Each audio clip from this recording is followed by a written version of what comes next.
Hello, my name is Martyn Park. I'm the writer-director of this movie, One and Only, that you have kindly taken your time out to watch. One and Only is the second feature I made as a Lone Dog production, which is the production entity that I use when I work as a one-man crew, Instant Karma back in 1998 being my first. I'd taken a break from making films in the first half of the 2000s as I was working extensively on music production, so this was made around 2006. I shot this film using the Panasonic HVX 200 rigged up with a Red Rock Micro M2 lens adapter, which allowed me to use some old Nikon lenses that I'd owned for years. The camera's sensor was quite noisy, as you will see in some of the darker areas and the darker scenes, but I don't mind. I like the look, I still do. Unfortunately, the M2 adapter flipped the image upside down, so I had the camera rigged to a monitor on a stand that was turned upside down so I could see what I was doing. This meant that all the shots will be locked down, but I factored that into the style and it allowed the action to take place inside a relatively static frame, which is what I was looking for. My brother Ray, who was a production designer, among many other things, talked me into shooting the entire film out on his small property outside of Newcastle in New South Wales. This would allow him to build all the sets around some of the existing buildings that were on the property. It was a great idea, so that's what we did. I, along with sole actor Christopher Baker, headed out to Ray's place, and there we stayed for 5 weeks, filming, drinking beer, and taking it in turns cooking dinner. It was a fantastic experience, and Christopher was an absolute beautiful human and an incredible actor who gave it everything he had to make sure we made the film we had hoped to, and we did. The score is again by Langford, and I did everything else. This film isn't for everyone. No film really is, but particularly films like One and Only. It's really for the hardcore sci-fi lovers, as it's quite experimental in its structure. Although I travel the world screening it at film festivals, and it always was received well by the audiences, so who knows? Give it a look and decide for yourself. I'm not going to talk about the narrative story of this film, as I like to leave any interpretation of my films up to the individual viewer, the audience, you. You can watch the trailer online and on the Champ Boys YouTube channel, and there will be a short synopsis in the description below, so that should hopefully give you some idea of what this film is about. If after watching you have any questions or comments, then leave them in the section below.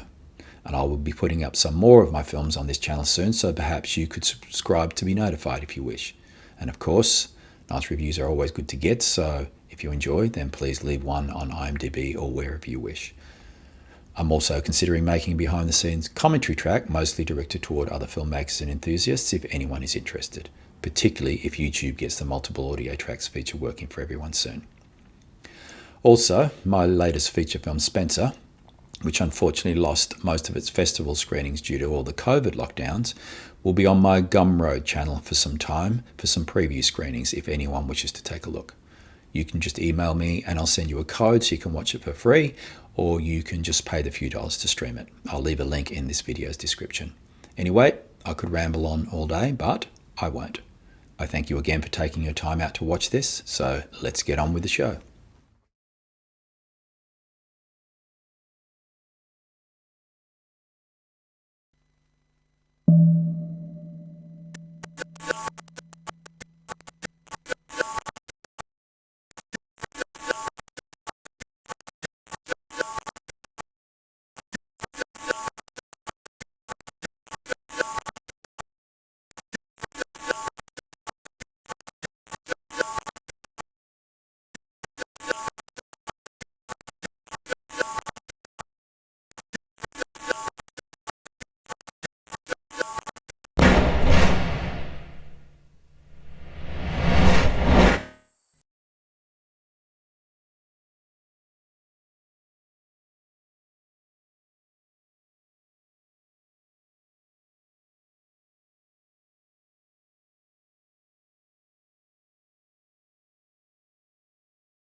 no appreciation, no morals, no ethics, no values.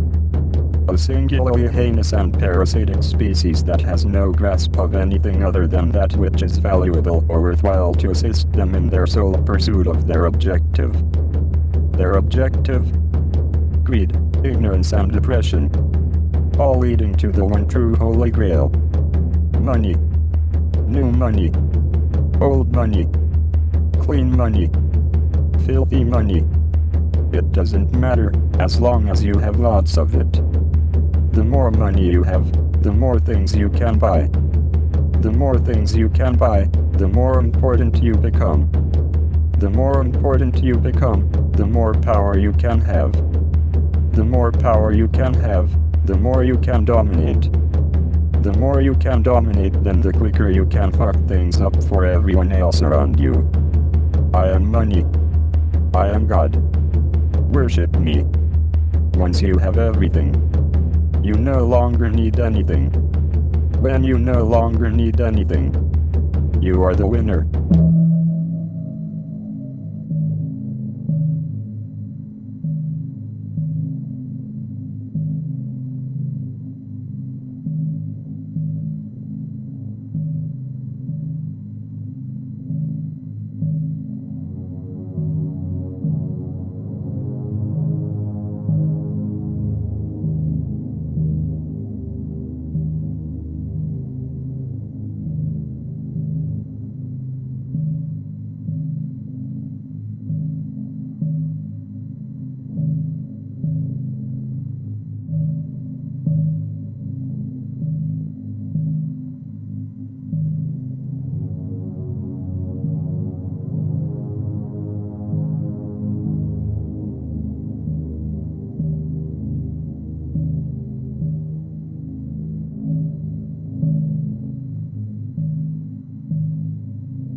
I have been asked to come here today and talk about some of the things that we can do to reverse the environmental impact that the human race has inflicted onto this rather small, and, in cosmic terms, rather insignificant little planet. But to us and everything else on it, it is the only one we have, so to some, it is probably worth saving. I could stand here and ramble on about how if we do this we can bring down the levels of that. And if we do that we can increase the regeneration of this. And you would sit there in your chairs and diligently take notes, desperately hoping to find that one piece of information that you are going to be able to use to make all the difference. That one piece of information that will bring about a positive change. As someone who has profited enormously from the creation, development, and application of bigger and better ways to aid this planet and all its inhabitants, I ask myself, what do I know?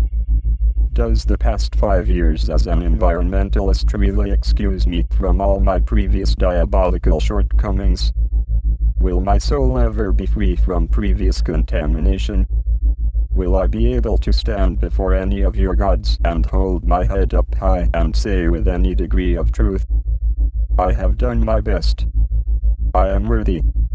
So, why would, or should, any one of you give more than a passing glance about what I think? I am just another useless human with an opinion. But, as you are all still sitting here, staring open-mouthed with a lust and enthusiasm that is sickening, then for what it is worth, take out your pens and write this down. If you truly, and I mean truly, want to make a significant change toward a better and sustainable future for the planet Earth, then the solution is simple. Find a way to effectively eradicate the viral species known as Homo sapiens, and the problem is solved. Eliminate humans and there will be a collective sigh of relief from every other living species on this planet.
My name is Professor Frank James Morley.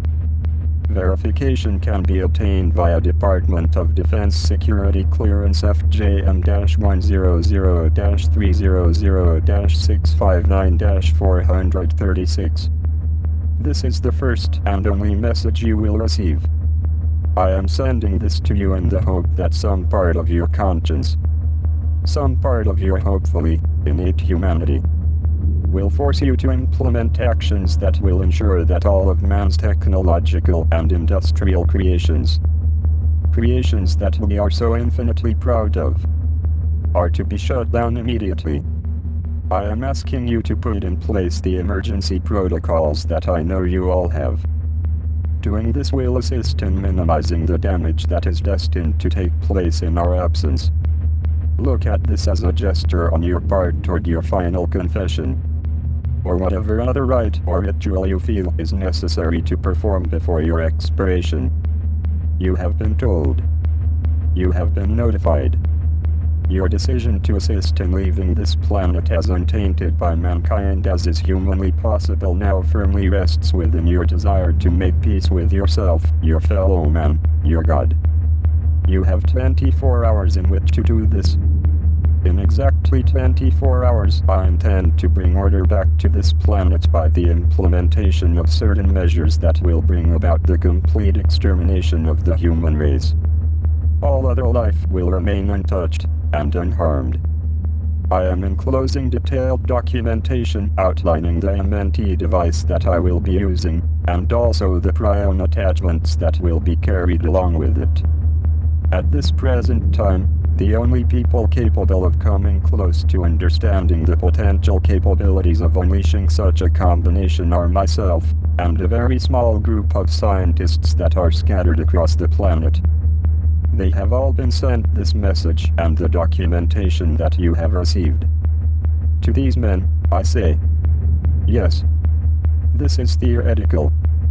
But as you can see by the calculations, if my theory is correct, which it is, the complete eradication of all human DNA will take no more than one complete rotation of the planet. One 24-hour period. One day. The device is self-regulating and self-terminating. Once all human DNA has been exhausted, it will dissipate into non-existence over the following 24 hours. There is nowhere to go.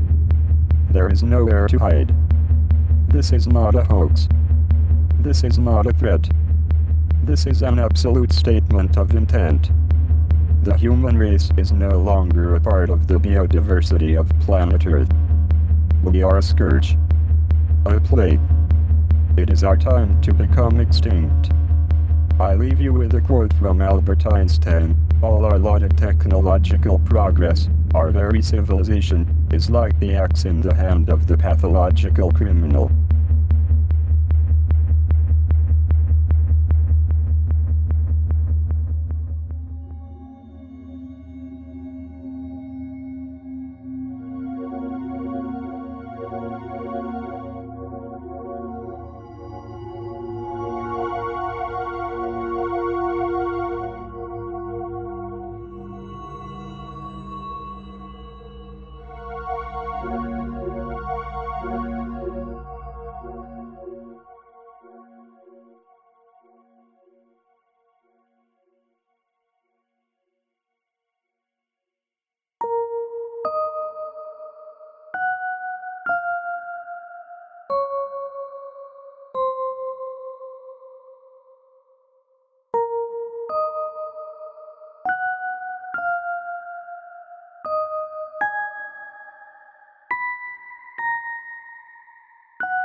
My name is Professor Frank James Morley.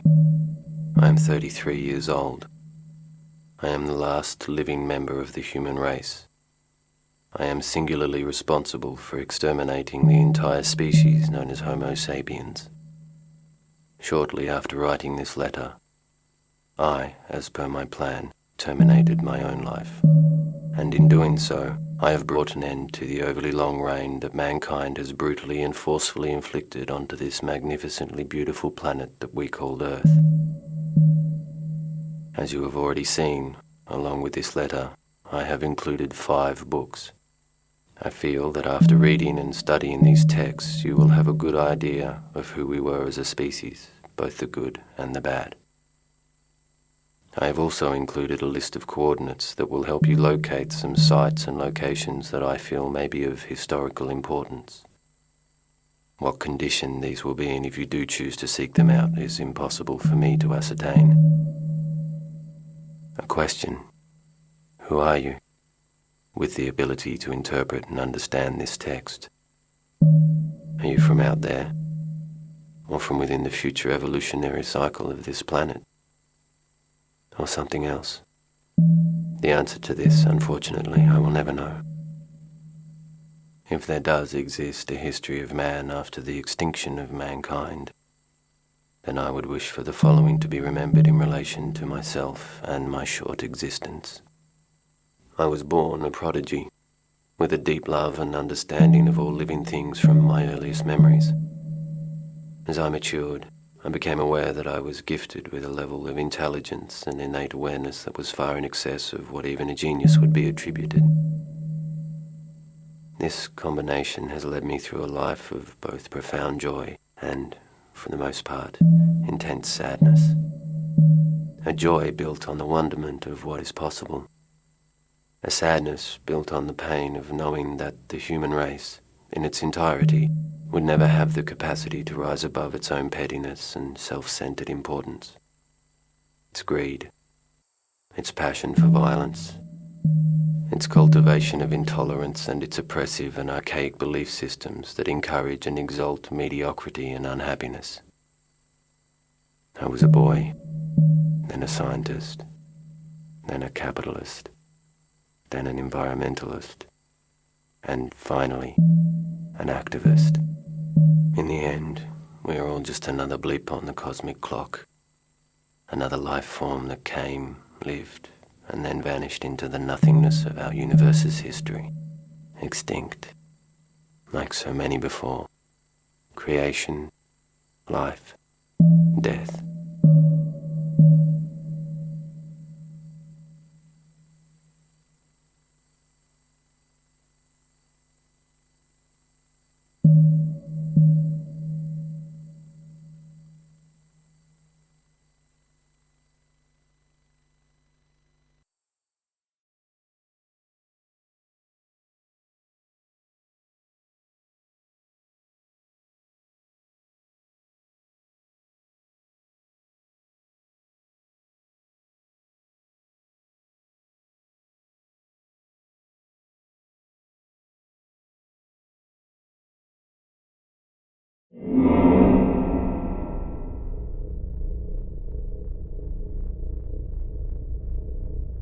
My name is Professor Frank James Morley.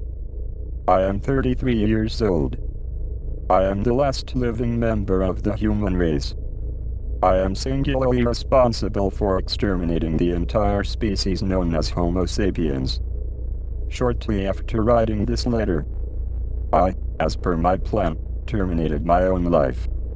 And in doing so, I have brought an end to the overly long reign that mankind has brutally and forcefully inflicted onto this magnificently beautiful planet that we call Earth. As you have already seen, along with this letter, I have included 5 books. I feel that after reading and studying these texts you will have a good understanding of who we were as a species, both the good and the bad. I have also included a list of coordinates that will help you locate some sites and locations that I feel may be of historical importance. What condition these will be in if you do choose to seek them out is impossible for me to ascertain. A question: who are you? with the ability to interpret and understand this text. Are you from out there? Or from within the future evolutionary cycle of this planet? Or something else? The answer to this, unfortunately, I will never know. If there does exist a history of man after the extinction of mankind, then I would wish for the following to be remembered in relation to myself and my short existence. I was born a prodigy, with a deep love and understanding of all living things from my earliest of memories. As I matured, I became aware that I was gifted with a level of intelligence and innate awareness that was far in excess of what even a genius would be attributed. This combination has led me through a life of both profound joy and, for most of the part, intense sadness. A joy built on the wonderment of what is possible. A sadness built on the pain of knowing that the human race, in its entirety, would never have the capacity to rise above its own pettiness and self-centered importance. Its greed. Its passion for violence. Its cultivation of intolerance and its oppressive and archaic belief systems that encourage and exalt mediocrity and unhappiness. I was a boy. Then a scientist. Then a capitalist. Then an environmentalist. And finally, an activist. In the end, we are all just another blip on the cosmic clock. Another life form that came, lived, then vanished into the nothingness of our universe's history. Extinct. Like so many before. Creation. Life. Death.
What am I?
I'm responsible for the death of humanity. Less than 2 hours ago. Physically, I was 33 years old. Now I feel I'm close to death. How this has happened, I'm unsure.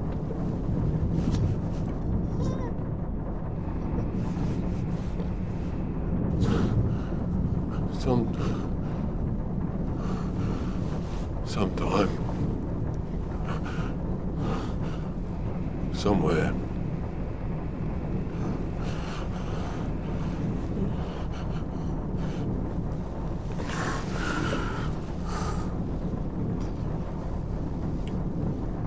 I unleashed a device that destroyed all human DNA. I built that machine, that thing, so that I could remain behind to observe if the experiment had been successful.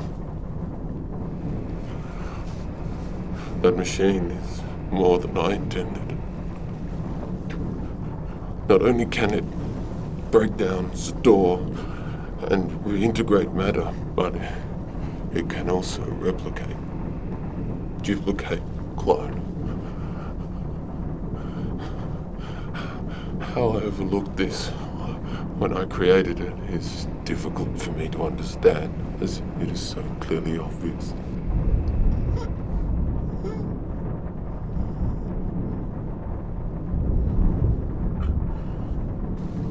One of the hard drives on Array 2 had become damaged while I was in stasis.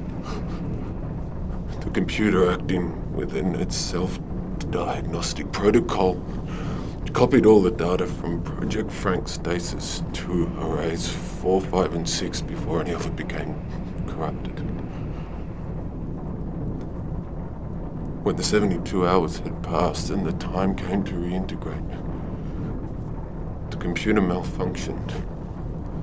Instead of only reintegrating the copied data on Arrays 4, 5, and 6,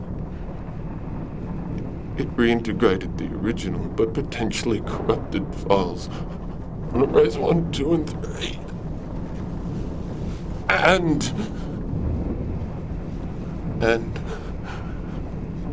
the copied data on Arrays 4, 5, and 6.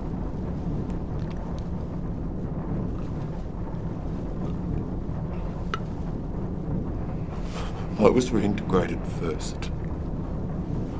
I was the original. He reintegrated seconds later. He was a copy.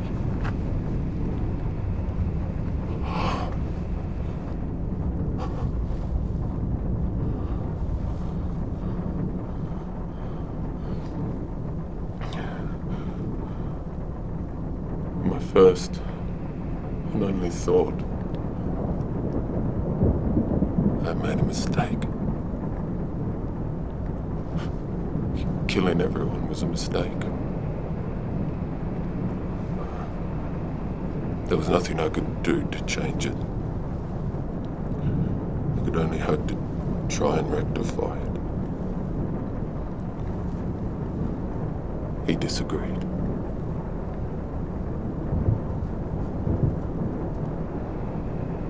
So I killed him.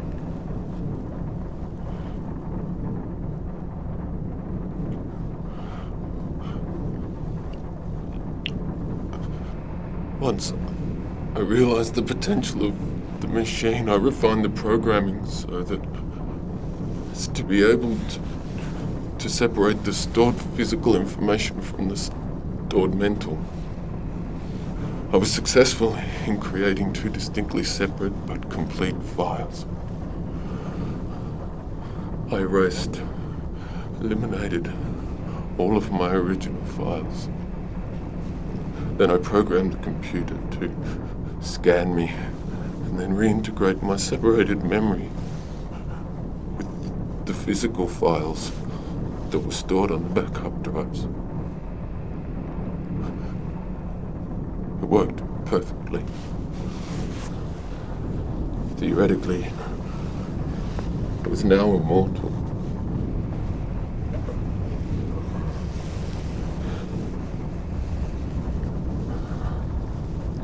My purpose, my very existence,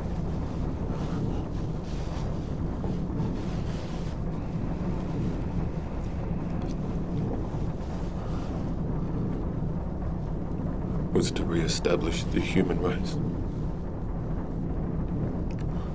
Knowing the magnitude of attempting to accomplish this,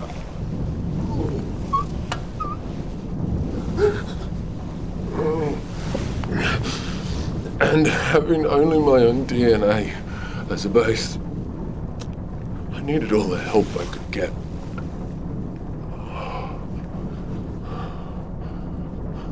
So I reintegrated the Frank stasis files that were still stored on the backup drives. I thought I would be able to convince him to cooperate.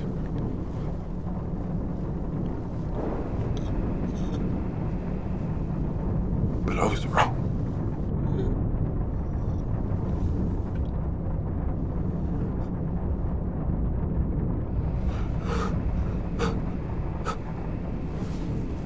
I tried every possible scenario to try and achieve the result that I wanted, but it was a waste of time.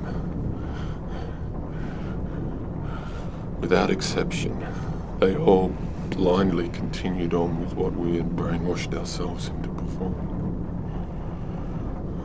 Once it became clear to me that it was futile, I erased their stored memory files completely. I was alone, as was fitting.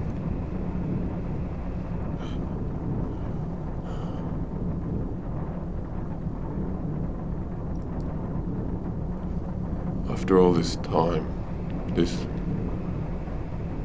inconceivably long and inhuman existence, after thousands upon thousands of reintegrations, I can factually and optimistically say that I am no nearer to re-establishing the human race than I was in the very beginning. I've failed.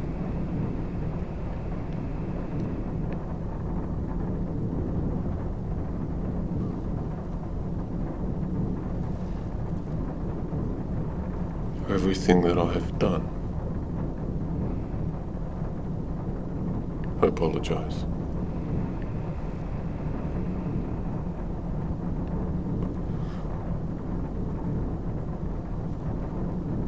To whom I apologize, I do not know.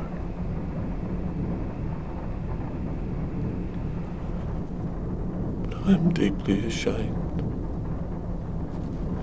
and I am sorry.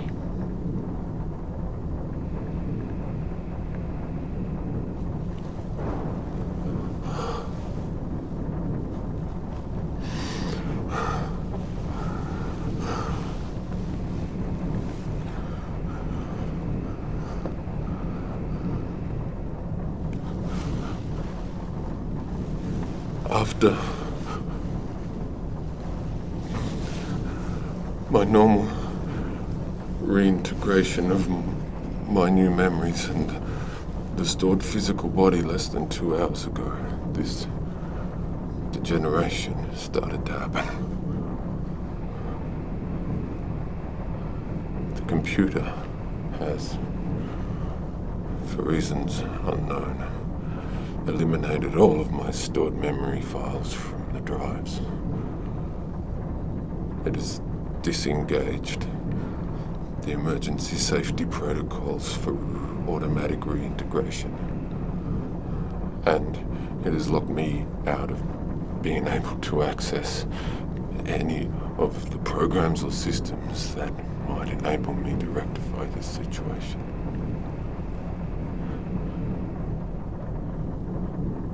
How and why it has done this, I do not know. But if the degeneration continues at its current rate, I will never know, as I will be dead within the hour.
Sometime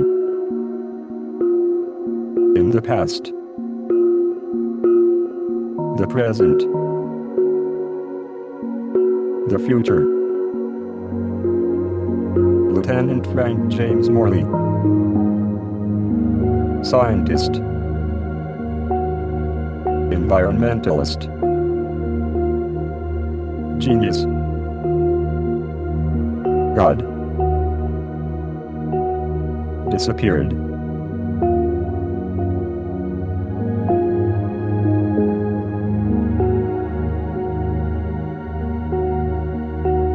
I know these things